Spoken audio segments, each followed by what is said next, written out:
আল্লাহ আমাদেরকে মুসলমান মুত্তাকি বানিয়ে দিক।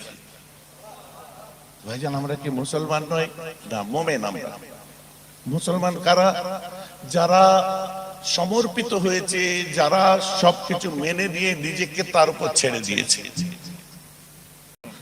কি করে মুসলমান হতে হবে? আমার জওয়ান যুবকেরা, উলা রসদ তোলার ময়দানে হাজির হওয়া জওয়ান যুবকেরা, বয়স্ক বৃদ্ধরা, পর্দার অন্তরে অবস্থিত মা বোনেরা, আপনার আল্লাহর 5 ওয়াক্ত ফরজ নামাজটাকে আদায় করুন। বছরে একটি মাস রোজা রাখুন। ধনী ভাইয়েরা হজ করুন, যাকাত দিন, তাওহীদের উপরে কায়েম থাকুন, ভালো কাজ করুন, অপরকে করতে বলুন, খারাপ থেকে দূরে থাকুন, অপরকে দূরে রাখুন।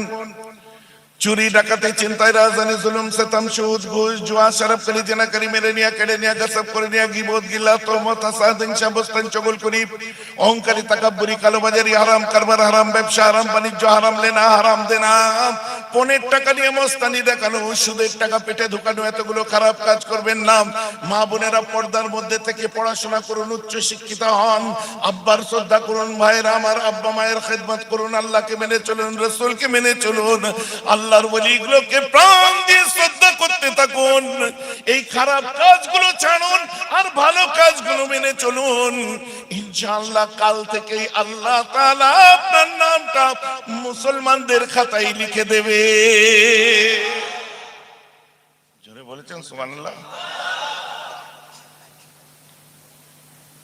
ওয়াজ শেষ। কতক্ষণ টাইম লাগলো? আগে ঘাবড়ে গেলে হবে? যত হুজুর আছে সারা পৃথিবীতে ডেকে এনে বলেন যে এর বাইরে একটা ওয়াজ করতে, এর বাইরে কি ওয়াজ আছে করতে বলেন। হ্যাঁ, ঘটনা লম্বা লম্বা শোনানো যাবে, লম্বা লম্বা ঘটনা ধরা যাবে, কিন্তু মূল কথা, মুদ্রা কথা, ছাঁকটা কথা হচ্ছে এইগুলো। নামাজ পড়ো, রোজা রাখো, হজ করো, যাকাত দাও, কালবার উপরে কায়েম থাকো, চুরি, ডাকাতি, চিন্তায়, রাজধানী, জুলুম, সিতম, সুদ, ঘুষ, জুয়া, শরাবকারী, জিনাকারী, মেরে নিয়া, কেড়ে নিয়া, গাসব করে নিয়া, গীবত, গিলা, তহমত, হাসাদ, হিংসা, বস্তান, চগলখড়ি। কথা বুঝতে পারছেন না? আপনি বলুন এই মাহফিলে একটাও চগলখড় নেই?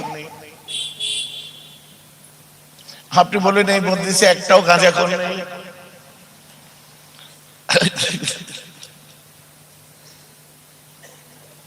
খারাপ লাগছে নাকি শুনতে? কিচ্ছু করার নেই, দাওয়াত যখন করেছে একটা বার সহ্য করতে হবে। কারণ জানেন খুব ডিসপ্যারেট বক্তা আমি, না কমিটির তোয়াক্কা করি, না পাবলিকের তোয়াক্কা করি। আপনি বলেন কোন লিয়া হালাল না হারাম? আরে বলেন, যারা নিয়েছেন তারাও জোরে বলুন হারাম। আরে কোন নিয়া বিয়ে যারা পড়ায় বোন সাহেব গুলো নেই থেকে আল্লাহ। আরে আমিও তো পড়িয়েছি। এবার খুশি তো? মৌলানা সাহেব হোক, ইমাম সাহেব হোক, পীর সাহেব হোক, মৌলানা সাহেব হোক, পীর জাদা হোক, আমরা কেউ গুনার ঊর্ধ্বে নয়।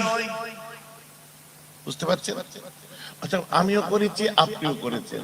আজ এখানে বসেছি, আল্লাহ রাসূল বলছেন ইন্নাল মুমিনা ইযা আযনাবা কানাত মুত্তাকুন সাওদাউ ফি কলবিহি ফাইন তাবা ওয়াস্তাগফারা সুকিলা কলবুহু।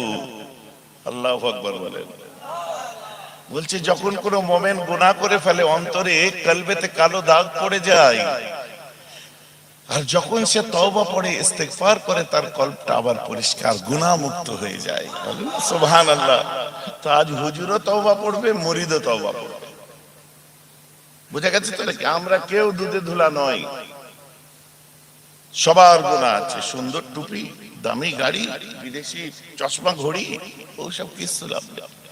আমরা ফেরেশতা নয়, আমাদের প্রত্যেকের গুনাহ আছে। বন্ধুরা, ভিডিওটা কেমন লেগেছে অবশ্যই কমেন্ট করে জানাবেন।